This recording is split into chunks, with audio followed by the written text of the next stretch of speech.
కి వీలుగా ఒక్క స్థానం లేదా 2 స్థానాలు సాధ్యమైనంత వరకు ఒక్క స్థానంలోనే పోటీ చేసి మిగతా స్థానాలన్నింటిలోనూ బీజేపీని ఓడించేదానికి ఇండియాలో భాగస్వాములుగా ఉండే పార్టీలకి మద్దతు ఇచ్చి విస్తృతంగా రాష్ట్ర వ్యాప్తంగా బీజేపీని దాని విధానాలను ఎండగట్టాలని చెప్పేసి పార్టీ విస్తృత సమావేశం భావిస్తుంది. ఈరోజు కేంద్రంలో మోడీ గారు బీజేపీ చాలా ఆర్భాటమైన ప్రచారం చేస్తున్నారు. తమ సొంతంగా 370 వస్తాయని, అందరం కలిపి మిత్రులందరితో కలిపి 400 సాధిస్తామని చెప్పేసి చాలా బడాయి కబుర్లు చెప్తున్నారు. ఇది ఎలా ఉందంటే వాజ్పేయి గారి హయాంలో షైనింగ్ ఇండియా అని చెప్పేసి, మెరిసే భారతదేశం అని చెప్పేసి ఆ రోజు విస్తృతంగా ప్రచారం చేశారు, వదరగొట్టారు. ఆ రోజు శృంగభంగం జరిగింది బీజేపీకి. ఈరోజు కూడా మోడీ గారికి అటువంటి శృంగభంగమే జరగబోతుంది. ఇండియా కూటమిలో సర్దుబాట్లు సక్రమంగా జరగడం అనేది ప్రారంభమైంది. ఇంతకుముందు కొన్ని వైరుధ్యాలు, తగాదాలు అవన్నీ మీడియాలో కూడా వచ్చినాయి. వాటి మూలంగా ఇవి అస్తవ్యస్తం అయిపోతుంది కాబట్టి మాకు ఎదురే లేదనుకుని బీజేపీ అంది. ఈరోజు యూపీలోను, ఢిల్లీలోను వరుసగా ఒక్కొక్క రాష్ట్రంలో సయోధ్యగా సీట్లు సర్దుబాట్లు జరుగుతున్నాయి. ఆ రకంగా దేశవ్యాప్తంగా ఒక ఉమ్మడి శక్తి బయలుదేరి ఈరోజు మతోన్మాద శక్తుల్ని ఢీకొనేదానికి సిద్ధమవుతుంది. అందుకని ప్రజలందరూ కూడా అటువంటిది కోరుకుంటున్నారు.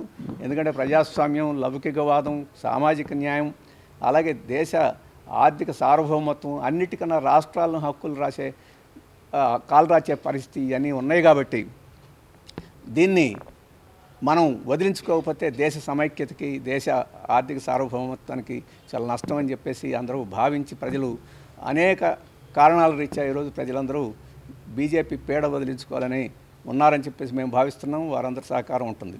తెలంగాణ రాష్ట్రంలో కూడా కాంగ్రెస్ ఈరోజు అధికారంలో ఉన్నది.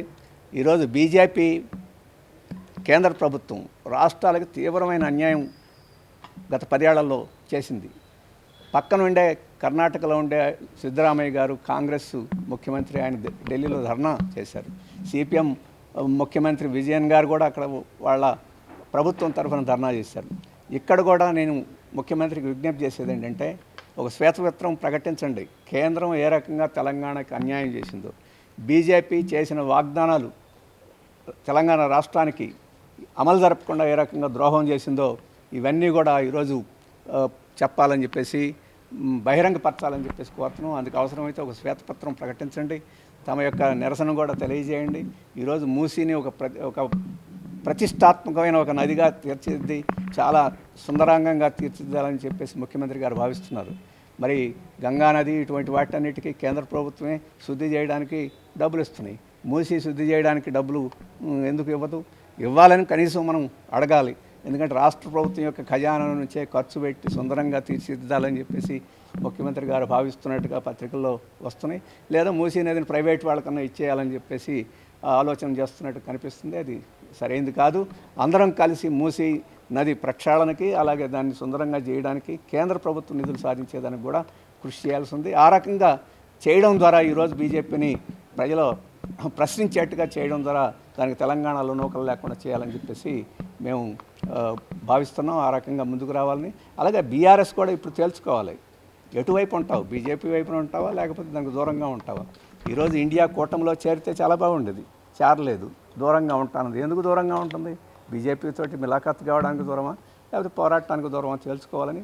బయట ఉంటే ఉండండి, కానీ బీజేపీకి వ్యతిరేకంగా ఈ తెలంగాణలో ఆ పార్టీ కూడా పోరాడాలి. ఇప్పుడు అటువంటి సూచనలు ఏమి కనపట్టలేదు.